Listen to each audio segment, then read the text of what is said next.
Welcome to English Baba channel class 8 social science civics से chapter number 1 है दी Indian constitution. आज हम करेंगे इसके क्वेश्चन आंसर, तो जल्दी से वीडियो को लाइक कर दो। आई होप चिल्ड्रन आपने वीडियो को लाइक कर दिया है और अभी तक चैनल को सब्सक्राइब नहीं किया तो सब्सक्राइब कर दो सो दैट आपको हमारे सारे अपडेट्स मिल जाए। क्वेश्चन नंबर 1 देखिए, why does a democratic country need a constitution? किसी भी डेमोक्रेटिक कंट्री में कॉन्स्टिट्यूशन क्यों जरूरत होती है? चिल्ड्रन आपको पता है डेमोक्रेसी मतलब जहां पे लोगों को उनके राइट्स दिए जाएं, उनको अधिकार दिए जाएं। कॉन्स्टिट्यूशन क्या होती है? सेट्स ऑफ रूल्स होते हैं कि अगर कोई अपराध करेगा तो उसको ये सजा मिलेगी, अगर कोई ये करेगा तो उसको ये मिलेगी, है ना। तो भैया कॉन्स्टिट्यूशन इसलिए जरूरी है क्योंकि अगर कॉन्स्टिट्यूशन नहीं होगा तो जो पावरफुल लोग होंगे वो वीक लोगों को परेशान करेंगे या नहीं करेंगे? जो पावरफुल लोग होंगे, जो सत्ता में होंगे, जिनके पास ताकत होगी, वो कमजोर लोगों की जमीन छीन लेंगे, उनको ढंग से रहने नहीं देंगे, उनको परेशान करेंगे। आपको पता है हमारे कॉन्स्टिट्यूशन ने हमको कुछ राइट्स दिए हैं जिनको हम फंडामेंटल राइट्स कहते हैं ना। इक्वालिटी है और हमको बोलने का अधिकार दिया है, कोई भी रिलीजन हम चूज कर सकते हैं, ठीक है।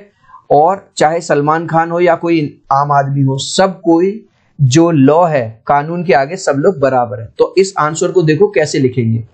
Democratic country needs a constitution because of following reason. बस ये वाले 3 पॉइंट लिख देना, आपको एग्जाम में फुल मार्क्स मिल जाएंगे। नंबर 1, स्ट्रॉन्ग पीपल में मिसयूज देयर पावर, क्योंकि अगर कॉन्स्टिट्यूशन नहीं होगा तो जो स्ट्रॉन्ग पीपल हैं वो अपनी पावर का मिसयूज करेंगे, जैसा अभी हमने देखा था। Number 2, constitution guarantees equality to all people. अभी हमने देखा था कॉन्स्टिट्यूशन होगा तभी सभी लोगों को इक्वालिटी का अधिकार मिलेगा, बराबर का।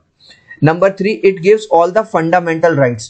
कॉन्स्टिट्यूशन की वजह से ही सबको फंडामेंटल राइट्स बोल रहे हैं, right to speech, right to freedom, है ना, ये सब। नेक्स्ट क्वेश्चन देखिए, look at the wordings of the 2 documents given below. अब 2 तरह के डॉक्यूमेंट्स दे रखे हैं, एक ये। The first column is from the 1990 Nepal constitution. पहला है 1990 का, 1990 का नेपाल कॉन्स्टिट्यूशन का, और दूसरा है रिसेंट का है 2015 का। तो अब क्वेश्चन में ये पूछ रहा है कि 1919 में जो कॉन्स्टिट्यूशन था और 2015 में जो कॉन्स्टिट्यूशन था नेपाल का, उसमें क्या चेंजेस आए। अब इसका आंसर समझने के लिए हम इस इमेज से समझेंगे। भाई 1990 यानी कि पुराने टाइम में जो सत्ता थी वो राजा के हाथ में थी। पूरे कंट्री का जो मालिक था वो राजा था। राजा ने जो कह दिया वो हुक्म माना जाएगा। राजा का मन किया इसको जेल में बंद करना है तो उसको जेल में बंद करना है। लेकिन 2015 में कुछ चेंजेस हुए, जैसे इंडिया के अंदर डेमोक्रेसी है, वहां पे भी डेमोक्रेसी आ गई और प्रॉपर सरकार चुनी जाने लगी, काउंसिल मेंबर्स चुने जाने लगे। अब जो पावर थी वो राजा के हाथ में नहीं है, काउंसिल मेंबर्स के हाथ में। और काउंसिल मेंबर को कौन चूज करेगा? वहां के लोग चूज करेंगे, जैसे इंडिया में वोटिंग होती है। तो आंसर में बस आपको ये कॉलम बना लेना है, इस तरह से ये कॉलम बना लेना। एक तरफ 1990 कॉन्स्टिट्यूशन ऑफ नेपाल, एक तरफ 2015 कॉन्स्टिट्यूशन ऑफ नेपाल, ये सब लिख लिया। इसमें पहला पॉइंट लिख देना, the whole power was in the hands of king. पूरी की पूरी जो ताकत थी, जो पावर थी, वो राजा के हाथ में थी। लेकिन 2015 में क्या हुआ? The power is in the hands of the council ministers. लेकिन जो पावर है अब वो किसके हाथों में आ गई है? काउंसिल मिनिस्टर्स के हाथों में। दूसरा पॉइंट देखो, any decision was taken by king. जब 1990 की बात होती थी तो कोई भी डिसीजन जो होता था वो पूरी तरह से राजा के हाथ में था, राजा कोई भी डिसीजन लेता था। लेकिन अब decision is taken by consulting all the council members. आपने देखा होगा हमारे यहाँ पे भी पार्लियामेंट होती है, सारे मिनिस्टर्स बैठते हैं, सबसे कंसल्ट किया जाता है, तब कोई डिसीजन लिया जाता है। तो बस ये 2 डिफरेंस लिख देना और आपको फुल मार्क्स मिल जाएंगे। नेक्स्ट क्वेश्चन देखो, What would happen if there were no restriction on the power of elected representative? अब मान के चलो कोई नेता चुन के आ गया आपके मोहल्ले में, आपके सिटी में, आपके कंट्री में, आपके स्टेट में। अब ये थोड़ी है कि भैया वो नेता चुन के आ गया तो सारी पावर उसे ही दे दोगे। अगर सारी पावर उसे ही दे दी तो कल को वो अपनी पावर का गलत इस्तेमाल करेगा, है ना, किसी को भी परेशान कर सकता है, जैसा यहां इमेज में दिखाई दे रहा है। तो क्वेश्चन ये पूछ रहा है क्यों हमें पूरी की पूरी पावर हम नहीं देते इलेक्टेड रिप्रेजेंटेटिव को। क्या होगा अगर उसकी पावर पर रोक ना लगाई जाए? तो ये होगा, these leaders might misuse there authority. ये अपनी पावर का गलत इस्तेमाल कर सकते हैं। Number 2, injustice will prevail. Injustice का मतलब होता है अन्याय। भाई डेमोक्रेटिक कंट्री में रह रहे हो तो सबको न्याय मिलना चाहिए, जस्टिस मिलना चाहिए, या अन्याय होना चाहिए? भाई जस्टिस मिलना चाहिए। लेकिन अगर इनके हाथों में पावर आ जाएगी जरूरत से ज्यादा तो हर जगह इनजस्टिस होगा, अन्याय होगा, न्याय नहीं होगा। बस ये 2 पॉइंट आपको लिखने हैं। नेक्स्ट क्वेश्चन देखिए। नेक्स्ट क्वेश्चन थोड़ा सा आपको समझना पड़ेगा। आपको 4 सिचुएशन दे दिए। क्या क्या दे दिया है? In each of the following situation identify the minority. आपको माइनॉरिटी को आइडेंटिफाई करना है। Write one reason why you think it is important to respect the views of the minority. और आपको यह भी बताना है कि माइनॉरिटी लोगों का व्यूज लेना क्यों जरूरी है। पहले हम समझेंगे मेजॉरिटी क्या होती है और माइनॉरिटी क्या होती है। चिल्ड्रन, इस इमेज में देखो आपको कितने लोग दिखाई दे रहे हैं? 1 2 3 4 5 6 7 8, ठीक है, यानी कि टोटल 16 लोग हैं इस इमेज में। इसमें जो 14 लोग हैं ये तो आपको रेड रेड में दिखाई दे रहे हैं और ब्लू में दिखाई दे रहे हैं केवल 2। तो यानी कि मेजॉरिटी किसकी है? रेड लोगों की, और माइनॉरिटी किसकी है? ब्लू वालों की। तो भैया अगर ये जो रेड लोग हैं ये अपनी अपनी चलाएंगे तो क्या इनको जिंदा रहने देंगे? क्या ये लोग फ्री में रह पाएंगे? फ्री से क्या ये इनको अब फ्रीडम मिल पाएगी? नहीं मिल पाएगी। तो कॉन्स्टिट्यूशन क्या कहता है, डेमोक्रेसी क्या कहती है कि मेजॉरिटी जो है माइनॉरिटी पे अपना राज नहीं चलाएगी। जो माइनॉरिटी वाले लोग हैं उनको भी खुल के जीने का अधिकार होना चाहिए, और जो मेजॉरिटी वाले लोग हैं वो इनको सपोर्ट करेंगे और इनको गवर्नमेंट भी वहां की सपोर्ट करेगी, तभी ये लोग फ्लरिश करेंगे। अब क्वेश्चन नंबर 1 क्या था वो देखो। क्वेश्चन नंबर 1 है, in a school 30 teachers are there. ठीक है, एक स्कूल में 30 टीचर हैं, उनमें से 20 तो हैं आदमी यानी कि मेल टीचर, तो यानी कि 10 कौन हुए? Female teacher. तो यानी कि माइनॉरिटी किसकी आई? बोलो, माइनॉरिटी है लेडीज की। तो पहला आंसर तो हमने दे दिया 10 female teachers are in minority. जो 10 टीचर्स हैं वो कम है, माइनॉरिटी का मतलब जो कम है। It is important to respect the views of the female teacher so that male teachers do not use their power against them. तो भैया डेमोक्रेसी के अंदर ये भी जरूरी है कि माइनॉरिटी की भी बात सुनी जाए। अब मेल टीचर ज्यादा है तो ये नहीं है कि फीमेल टीचर्स की बात नहीं सुनी जाएगी, उनके जो व्यूज हैं उनका भी रेस्पेक्ट किया जाना चाहिए, ताकि ऐसा ना हो कि जो मेल टीचर्स हैं वो अपनी पावर का गलत इस्तेमाल करें। दूसरा देखो, in a city 5% of the population are Buddhist. एक सिटी में 5% लोग यानी कि 95% लोग कुछ अलग हैं और केवल 5% है बुद्धिस्ट। तो इसमें माइनॉरिटी कौन हो गए? 5% ऑफ बुद्धिस्ट, ये माइनॉरिटी में हो गए। अब it is important to respect the views of Buddhist. ये जरूरी है कि बुद्धिस्ट लोगों का भी व्यूज लिया जाए, सो that they must feel free, ताकि उनको लगे कि वो भी स्वतंत्र हैं, फ्री हैं। Next, in a factory mess for all employees 80% are vegetarians. अब देखो 80% एक फैक्ट्री के लोग वेजिटेरियन हैं, यानी कि 20% ऐसे लोग हैं जो नॉन वेजिटेरियन हैं।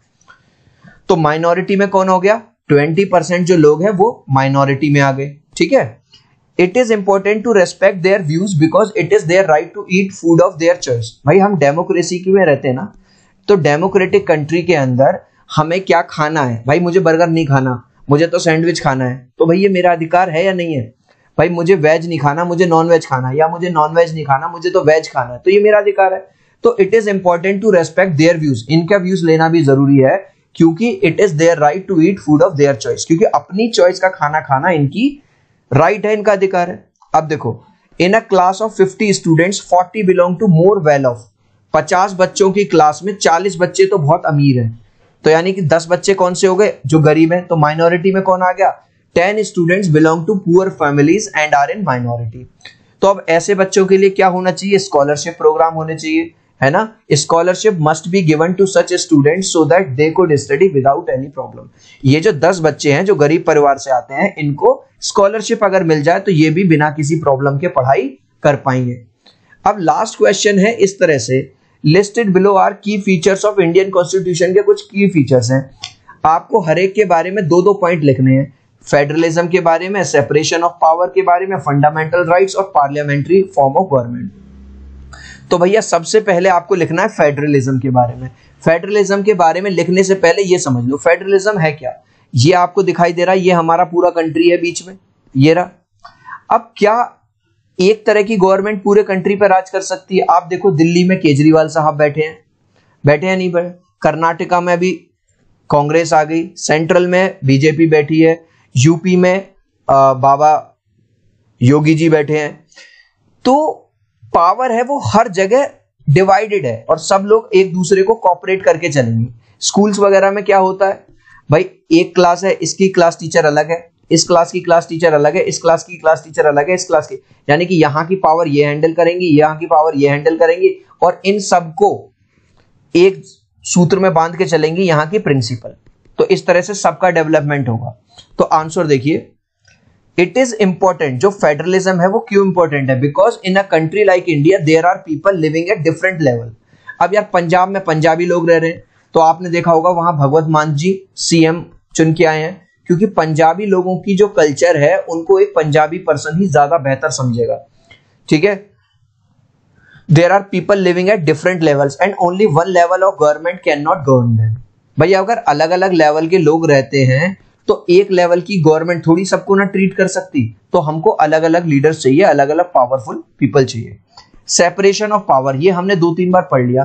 भैया अगर सारी पावर एक ही सत्ता के हाथ में आ जाएगी, एक ही आदमी के हाथ में आ जाएगी, तो गलत इस्तेमाल करेगा। इट इज इंपॉर्टेंट, ये बहुत जरूरी है, नहीं तो क्या होगा, otherwise the most powerful authority might misuse it's power. नहीं तो भैया वो जो सत्ता में होगा वो अपनी पावर का मिसयूज कर लेगा। फंडामेंटल राइट्स अभी हमने पढ़ा था, it is an important feature because only this feature makes everyone equal in front of law. अब चाहे हमारे यहाँ रिक्शा चलाने वाला हो, चाहे सलमान खान हो, चाहे पीएम हो, अगर आप कानून को तोड़ोगे तो तुम्हारे खिलाफ चार्जेस लगेंगे।